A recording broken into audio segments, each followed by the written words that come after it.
এই আমি পেঁপে ভাজা বসিয়ে দিয়েছি। পেঁপেটা আমি কুড়ে নিয়ে সর্ষে, কাঁচা লঙ্কা আর একটু রসুন ফোড়ন দিয়ে পেঁপে ভাজাটা বসিয়ে দিয়েছি। আর ভেটকি মাছটা আমি লাল লাল করে ভেজে নিয়েছি। এটা আমি পেঁয়াজটা বেটে রেখেছি, পেঁয়াজ দিয়ে ঝাল করব।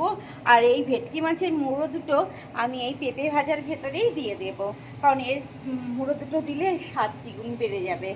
আর করেছি আমের চাটনি। আমের চাটনিটা আমি একটু ঝোলঝোল করেই করেছি, কারণ আমাদের বাড়িরা আমের চাটনি ঝোলঝোল পছন্দ করে। আর এদিকে ভাত বসিয়ে দিয়েছি, মাছের ঝালটা বসিয়ে দিয়েছি। পেঁয়াজটা ভালো করে ভেজে নিয়ে আমি মশলার মধ্যে দিয়েছি কাঁচা লঙ্কা বাটা আর টমেটো বাটা, জিরের গুঁড়ো, ধনিয়ার গুঁড়ো। এটা খুব ভালো করে কষানো হয়ে গেছে, একটু তেল ছাড়া ছাড়া ভাবও হয়ে গেছে। আর আমি ঝোলটা দিয়ে দিলাম। দেখো তো বন্ধুরা, আমার ভেটকি মাছের ঝালটা কেমন হচ্ছে। আমি রান্না করলাম সাদা ভাত আর এই পেঁপে ভাজা আর ভেটকি মাছের ঝাল আর আমের চাটনি।